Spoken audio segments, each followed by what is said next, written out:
He was burdened. By the time they refused to pray, a time came.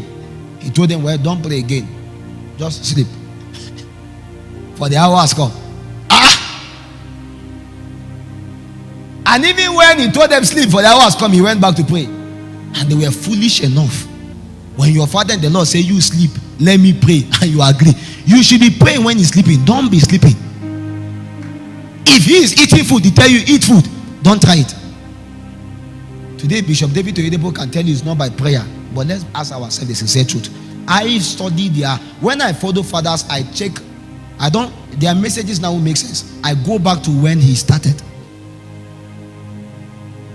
And I realized those times that they were part of the prayer team of Archbishop Benson Idahosa, he was the one that troubled them in prayer the most.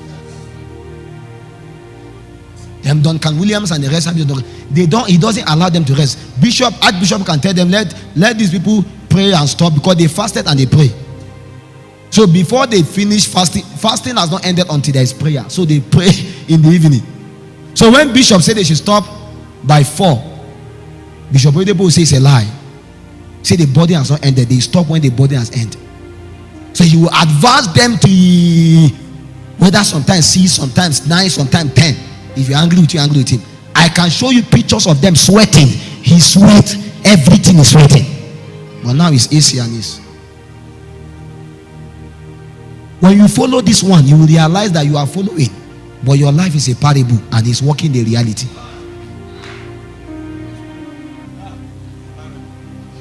And Jesus said, I spoke in parable so that they will not know. But you is not given to you to only survive by parable. It's given to you to partake of reality. Some months ago, the Lord appeared to me and said, Philip Cephas, may your life never remain a parable forever. I said, but there are so many parables in scripture. He says it's not meant for you. Seek the reality. Because anytime God speaks in parable, it's so that others in hearing they will not hear, in seeing they will not see. Because if they understand the parable, they walk in the reality. The apostles knew the prayer as a parable. But what about the reality? They could not. He beckoned upon them, they slept them all. He beckoned, they slept them all. He looked upon Peter. Can't you wait with me for just an hour? For the devil desire to sweep you like a reed. But I've prayed for you, that your faith will fail not.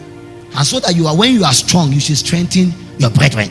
But you see, you are actually the one that was supposed to be praying, because your brethren faith even lies upon you. But you are not even serious now. You now see why all of them backslided while Jesus Christ was arrested.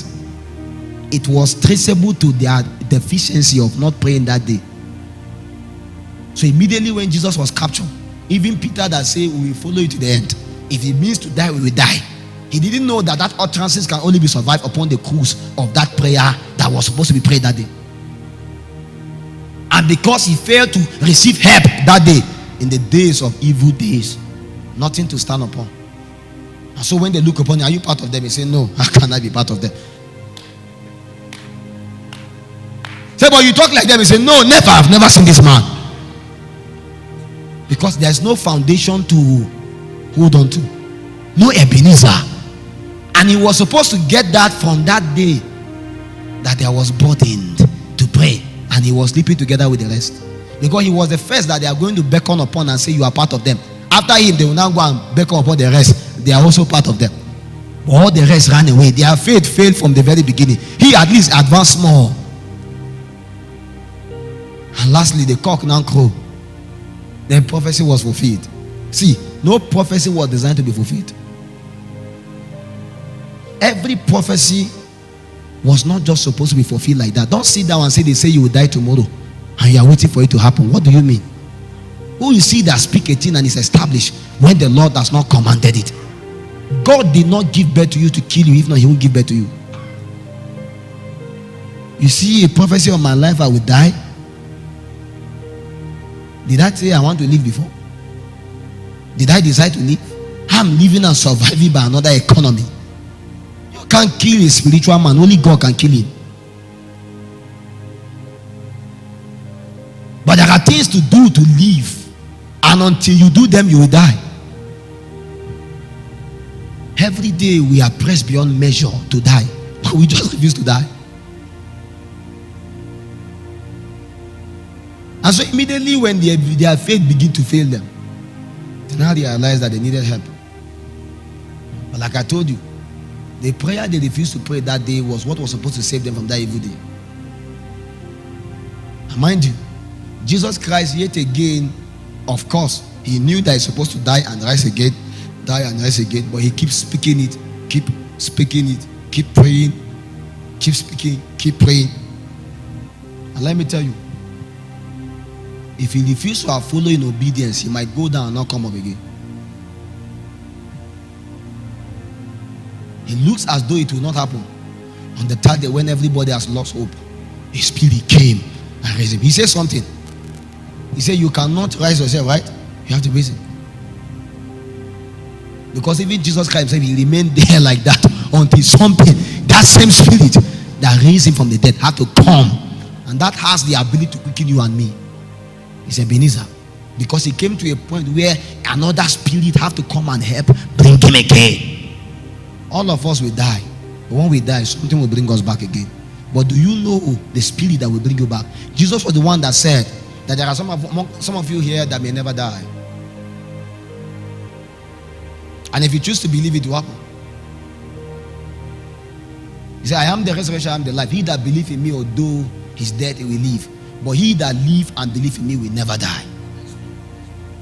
Many heard it as a parable. John took it as a reality. And when he advanced with it, there was nothing they did not do to kill him. He refused to die. When the persecution was cast upon, they did this, they did that, they did this, yet again he keeps surviving. Everything they exposed him to was a military punishment required to kill you by default. Tie a milestone, put him inside water for days. Gills appear. He breathed like a fish and survived beyond even their expectation. To let you know that they knew that he's not going to die, they came and bring him up again. If you throw somebody inside ocean, will you have to check again? You are checking because even you know that he's not supposed to die.